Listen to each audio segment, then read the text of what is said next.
Mr. Pitroda, thank you so much for joining us. I know you've been waiting very patiently, so we do really appreciate that you've taken out your time to speak to us. This is, in fact, the first time that Mr. Sam Pitroda is joining an event like this, a conclave. So once again, I thank you for your time and your patience. I want to, of course, begin by asking you, Mr. Pitroda, there is a lot of chatter about democracy.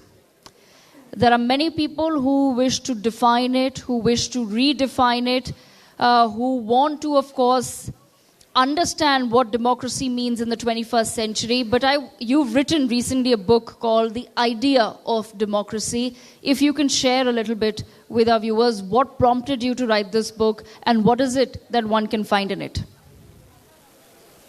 First of all, thank you for the opportunity. Greetings from Chicago. It is indeed a special honor and privilege for me to be with you. I would like to begin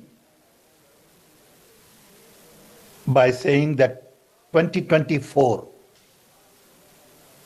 happens to be an important in 2024. Something like this hasn't happened at all. And many countries are going through very difficult time in democracy.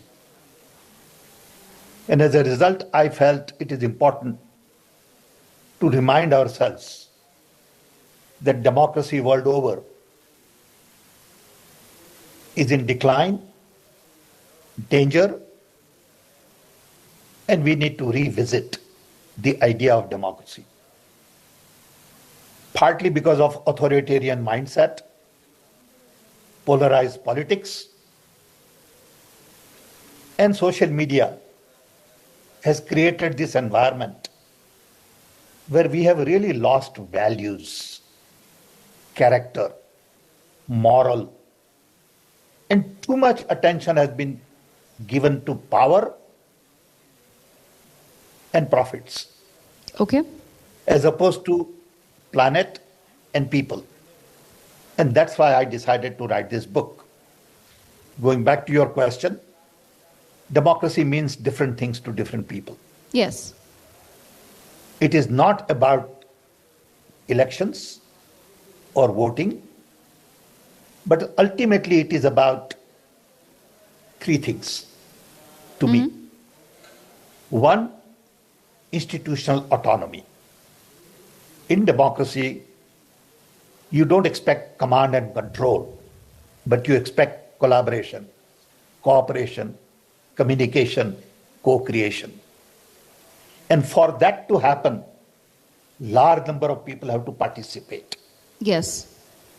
You need conversation and not have one man or a small group of people deciding on what is good for the entire society.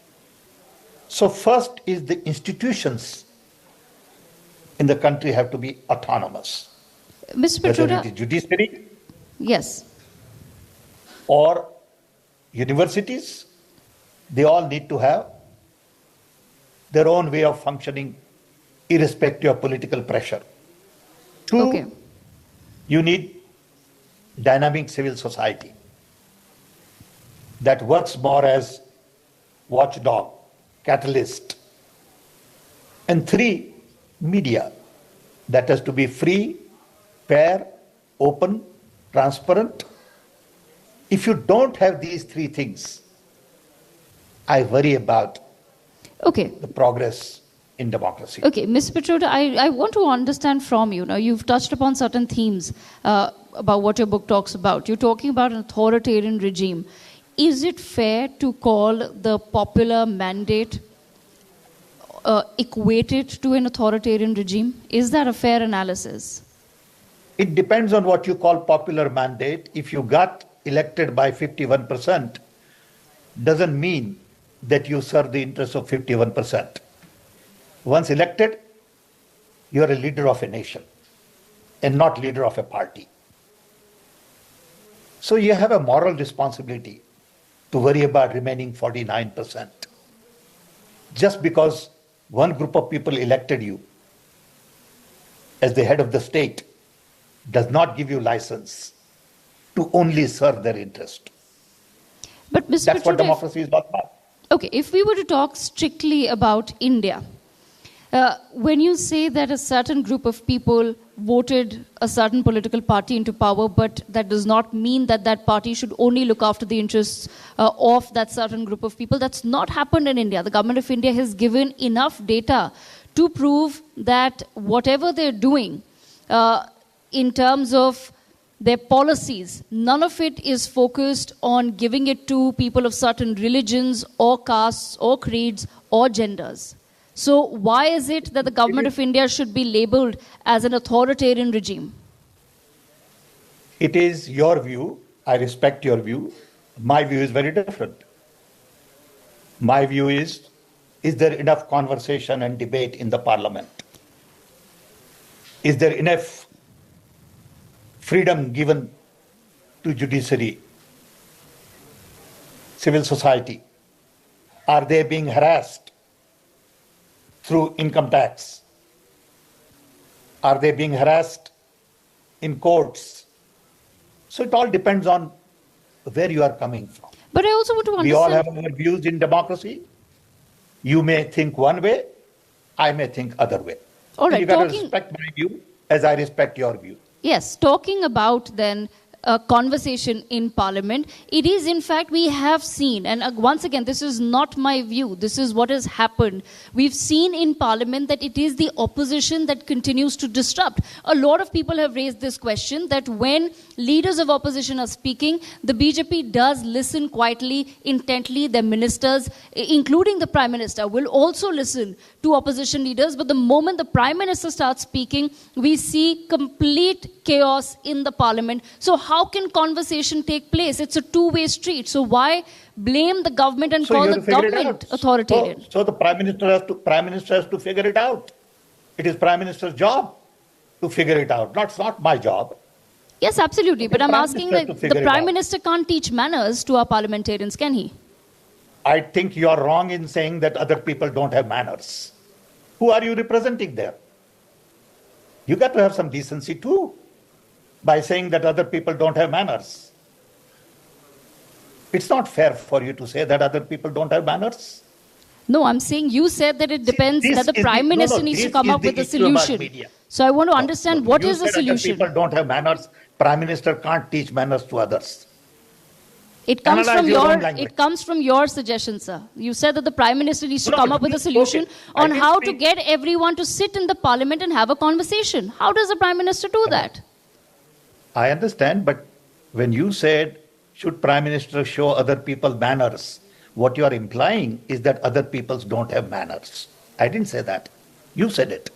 Yes, I'm not saying you said it. I'm saying it's coming from your point that it's upon the Prime Minister. Like I said, it's a two-way street. What would you suggest that the Prime Minister does? The Parliament and Prime Minister has to figure it out. It is between them, not for me to say. Okay, all right. I also want to understand from you, Mr. Pitroda, as far as the elections are concerned of 2024, when you look back, what do you think were the hits and the misses as far as the Congress's campaign was concerned? What were the successes and what are the mistakes that the Congress party wants to now learn from? I will not comment on it. That is not my job. Okay. And definitely my views are private, personal on these things. I'm here to talk more about democracy than about what Congress party did right or wrong. All right. Understandably so. I also want to understand from you then, sir, certain comments were made by you which became a political issue in the country. Now that the elections are over, do you stand by certain suggestions that you had made? Absolutely. I did not say anything wrong. I stand by what I said. It is unfortunate that the Prime Minister of the country decided to troll. Let's take one by one. First comment was about inheritance tax. I never said that there should be inheritance tax in India. All I said is there is inheritance tax in America. We need to learn to raise resources for equitable distribution of wealth. Okay. This is one example. That does not mean I'm advocating. That does not mean it is a policy of the government. But when Prime Minister takes that idea, ask all his ministers to comment, to me it's a troll. Okay, just go check it. I'm intelligent enough. Okay, I don't need input from somebody else. I'm 82-year-old. I've done enough of this. So it was a comment completely taken out of context. Okay. Item number 2. Okay. You look at what I said about how different people are in India. And I made a comment that people in East look like Chinese, people in South look like Africa, people in whatever. Maybe I didn't realize that people think looking like Africa is bad. To me, it's not bad. I'm a dark person. I take great pride in it. Yeah. So if somebody is hurt, I apologize. But the goal was not to really call anybody anything. That comment remained in media for 10 days. 10 days. Yes. Nobody said a word.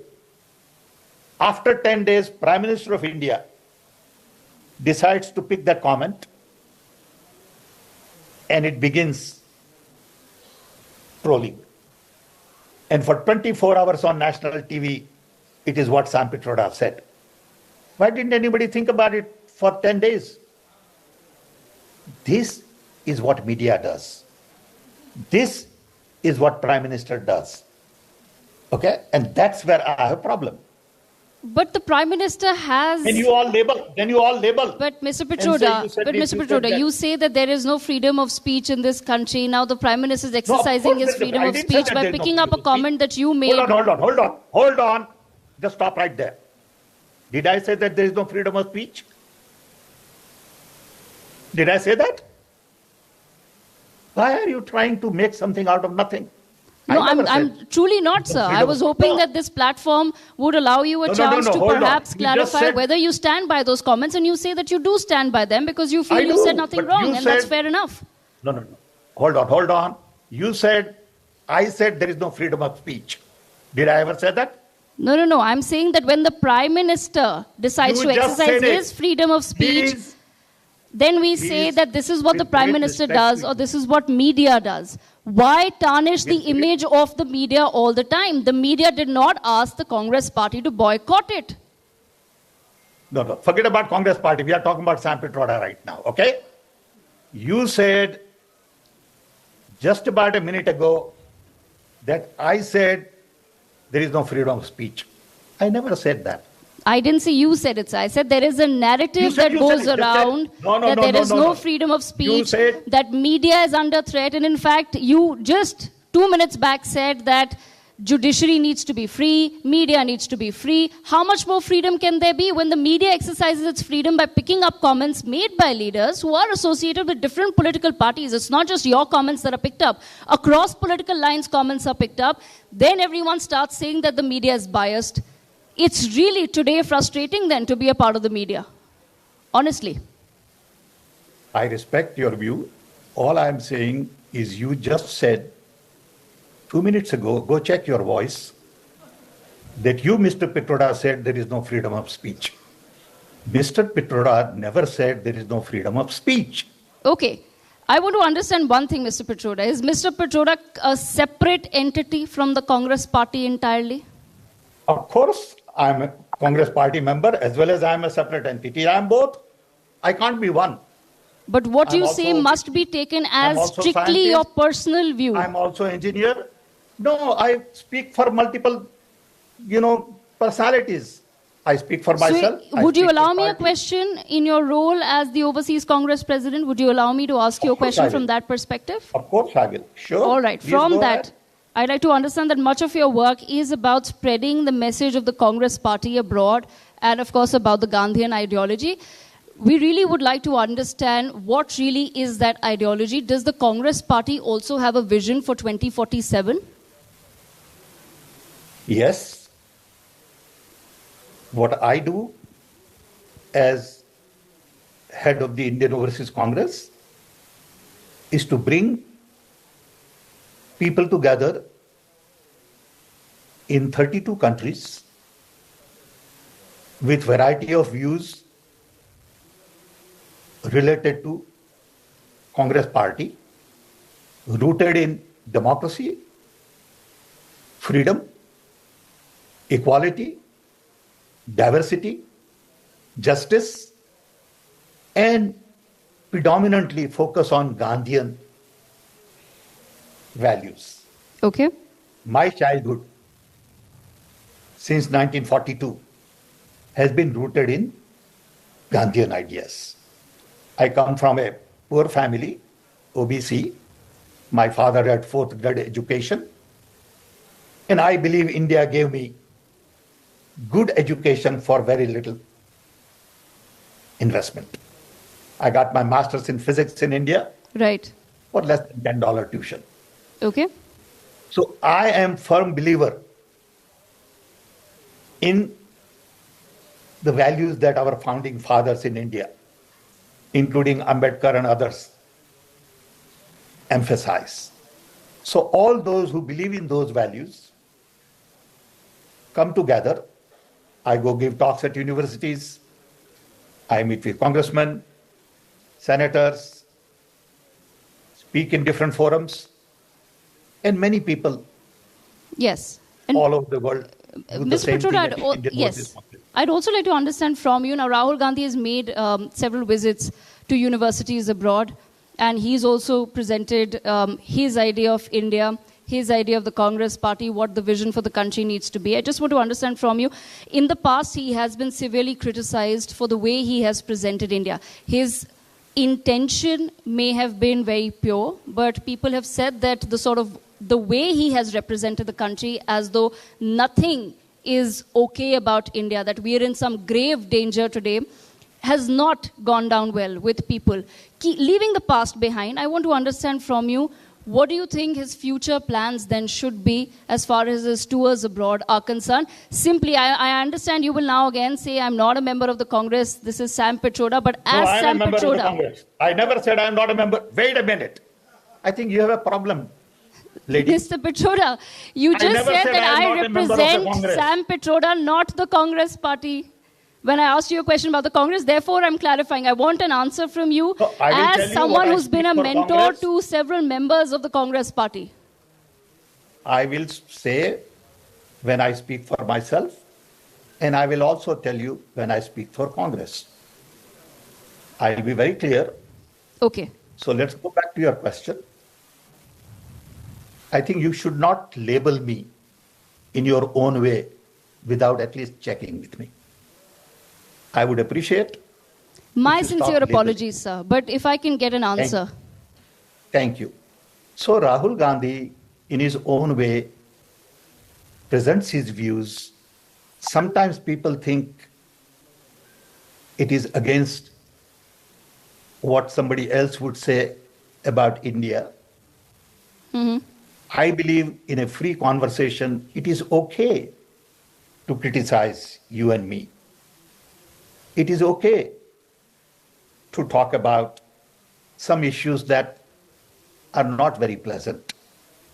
That choice has to be made at that point in time in a conversation, in a free flow of ideas. Okay. I don't think Rahul Gandhi has ever said anything that would bother me. It bothers somebody else. I understand that. I respect that. Okay. But his intention is not to undermine anybody. When you have a conversation with a moderator, you answer some questions. You can't please everybody all the time. I mean, in just this interview, somebody would say, why did I get a little upset?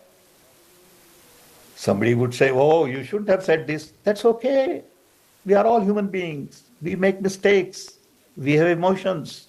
But we react. It's yes. pretty healthy. Yes. So what Rahul Gandhi has been saying, to me, is okay.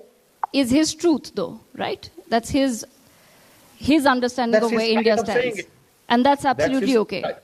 So if he Yeah, goes I on think foreign it's land okay, and he it's says okay. that the judiciary is under attack or democracy is under attack, course that's it is. his Of understanding course it is. entirely of India. But It that is needn't be perfectly the okay. truth. No, it is a truth from somebody's perspective. It may not be truth from your perspective, which is okay, which is perfectly acceptable. Right, absolutely. When you have 21 court cases against you or 24, when you are asked day in, day out to go to this court and that court, a person may think differently than you and me, who may have one court case or no court case. So it's okay. What's the All problem? right.